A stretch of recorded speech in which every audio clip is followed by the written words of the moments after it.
देखो बेटा आपको ये क्वेश्चन दिया है, find the equation of the line which is parallel to x axis and passes through 3, -5।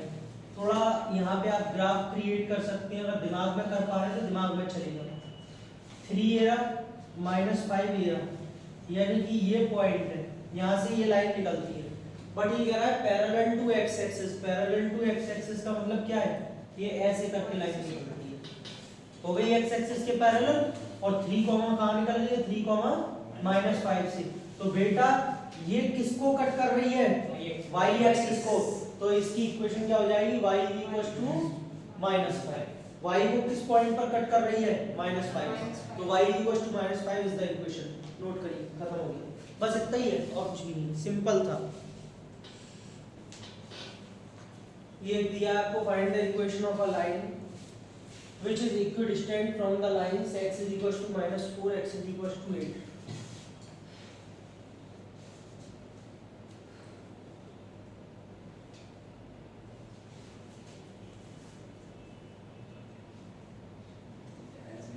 x is equals to -4। बेटा यहीं पे तो होगी -4, 0, यहाँ से निकल रही है एक line. x is equals to 8, 8,0 यहीं पे तो होगा। ये मैं आपको समझाने के लिए ऐसे ग्राफ बना रहा हूँ, वरना बनाना ऐसा जरूरी नहीं, बट आपको इससे क्लियरिटी बहुत हो जाएगी। एक ऐसी लाइन की इक्वेशन जो इन दोनों पॉइंट से इक्वल डिस्टेंस पर है। बेटा आप बना दोगे तो और इंप्रेसिव लगेगा, अच्छा लगेगा, है ना। तो सबसे पहले हम क्या करेंगे, वो पॉइंट निकालेंगे। बेटा वो पॉइंट निकालेंगे तो क्या करेंगे, इन दोनों पॉइंट्स को, क्योंकि इक्वल डिस्टेंस पर है, यानी कि एक तरीके से इन दोनों लाइंस के बीच का क्या है, वो मिड पॉइंट। हम कैसे निकालेंगे? अगर हम -4 और 8 को ऐड करके डिवाइड बाय 2 क्या कर देंगे? 2। मिड पॉइंट है ना, 2। मिड पॉइंट ऐसे निकालते हैं x1 + x2/2। क्या आ जाएगा बेटा? 2। 2 का मतलब क्या हो गया? 2, 0 से होती हुई ये लाइन निकल रही है। सही है।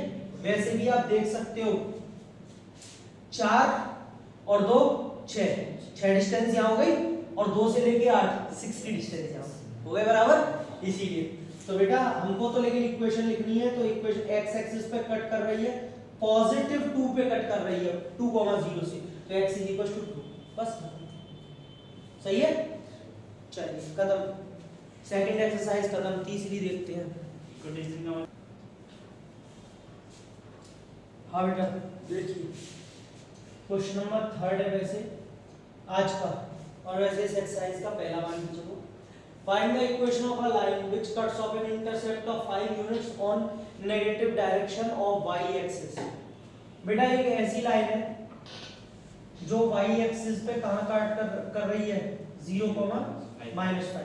Negative direction of y axis यानी कि नेगेटिव y पे कट कर रही है, और 5 यूनिट पर कट कर रही है, ठीक है, 0, -5, and makes an angle of 120 degree with the positive direction of x axis। अब ये समझ में आता है कि इसका मतलब ये लाइन गलत हो गई।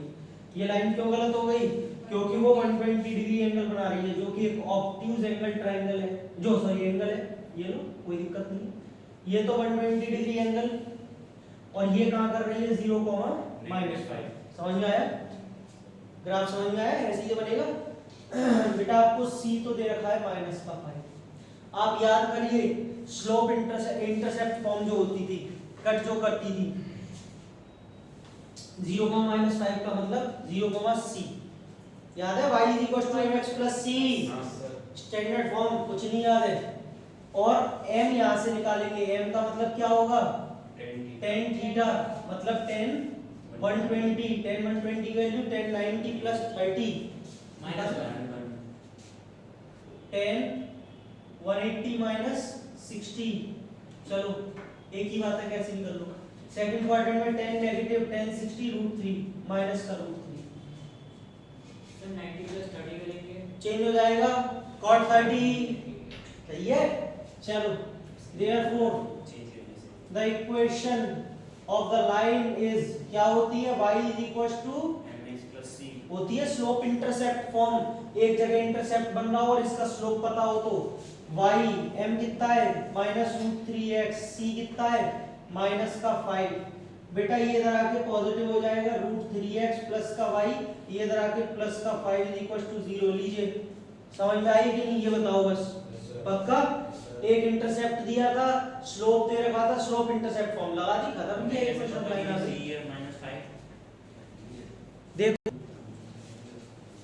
आपसे क्या कह रहा है, find the equation of a line which makes an angle of tan inverse √2 with positive x axis cuts off an intercept of √3/2 with y axis. बेटा आपसे कह रहा है कि एक ऐसी लाइन की इक्वेशन बताइए जो इतना तो एंगल बना रही है और इतना y एक्सिस पर कट कर रही है इंटरसेप्ट।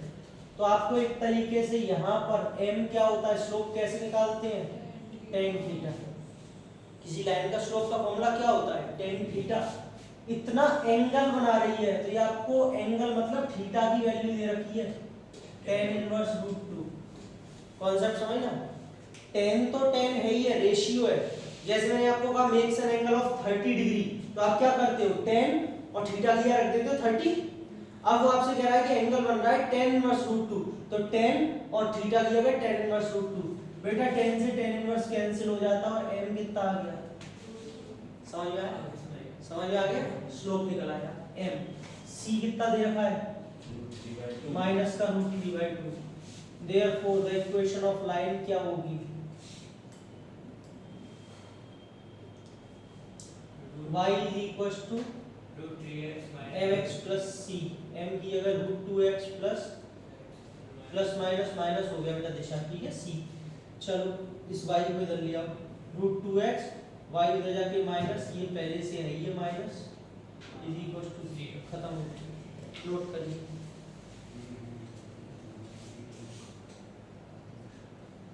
देखिए find the equation of a line. आपको एक लाइन की इक्वेशन निकालनी है which cuts off an intercept of length 3 on y axis. वही y पे 3 का कट कर रही है, यानी कि c क्या दे दिया आपको 3 and is parallel to the line joining the points this and this। और उस लाइन के पैरेलल है जो इन दोनों पॉइंट्स को ज्वाइन कर रही है। अब बेटा स्लोप इंटरसेप्ट फॉर्म लगाने के लिए हमारे पास c तो आ गया, m कहां से आया। अगर मैं इसका स्लोप निकाल लूं, इस वाली लाइन का जो इन दोनों पॉइंट्स को ज्वाइन कर रही है, तो उस लाइन का स्लोप भी आ जाएगा। क्यों, बहुत बढ़िया, क्योंकि दोनों का स्लोप इक्वल होगा, पैरेलल है। इसका स्लोप निकालना बहुत आसान है, कल ही सिखाया। दो पॉइंट से कोई लाइन पास हो रही है तो स्लोप कैसे निकालते हैं, बेटा बच्चों इसके स्लोप को मैंने m1 से डिनोट कर दिया है, y2 minus y1, x2 minus x1। सही है,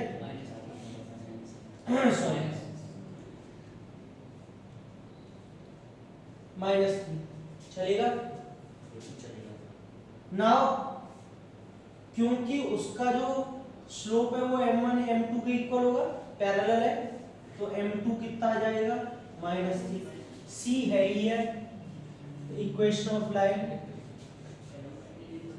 is y is equals to mx plus c।